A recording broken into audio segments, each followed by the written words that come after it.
Hello বন্ধুরা, আমার চ্যানেলে আপনাদের সকলকে স্বাগত। আশা করি এই গরমের মধ্যে সবাই ভালোই আছেন। এই সবেমাত্র এপ্রিল মাস পড়েছে আর এর মধ্যেই টেম্পারেচার অলমোস্ট 40-র কাছাকাছি পৌঁছে গেছে। তাই এই গরমের মধ্যে শরীরকে ঠান্ডা রাখার জন্য আপনাদের সাথে একটা নতুন রেসিপি শেয়ার করব, সেটি হচ্ছে আমের পড়ার শরবত।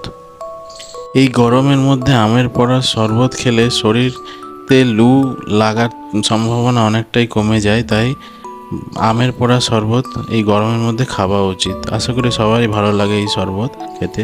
প্রথমে আমটিকে পুড়িয়ে নিচ্ছি। পুড়িয়ে নিয়ে তারপরে মেন রেসিপি শুরু করব। আমি গাছ থেকে 2টো আম পেড়েছিলাম, তার মধ্যে একটা আমকে পুড়িয়ে নিয়েছি আর একটা আমের চাটনি করেছি। এই একটা আম পুড়িয়ে নিয়েছি, এবার এই আমের খোসাটাকে ছাড়িয়ে নেব, পোড়া অংশটাকে। তারপরে এই আমটিকে কেটে নেব।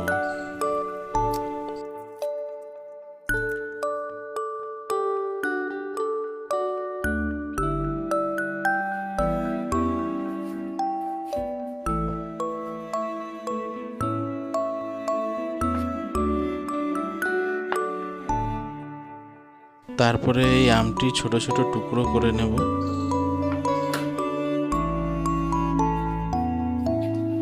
এরপরে আমের টুকরোগুলোকে একটি মিক্সিং বলে দিয়ে দেব, আর তার সাথে দিয়ে দেব অল্প একটু নুন আর এই গোলমরিচ গুঁড়ো। অল্প একটু গোলমরিচ গুঁড়ো দিয়ে দেব। এই লঙ্কার জায়গাতে আমি গোলমরিচ ইউজ করছি। তার সাথে দিয়ে দেবো একটু চাট মশলা।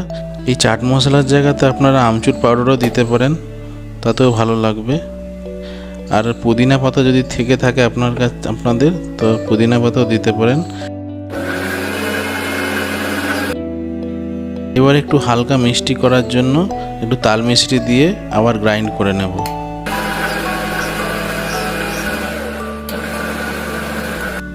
এই হয়ে গেছে আমার আম পোড়া শরবত। এর সাথে একটু জল মিক্স করে নেব পাতলা করার জন্য।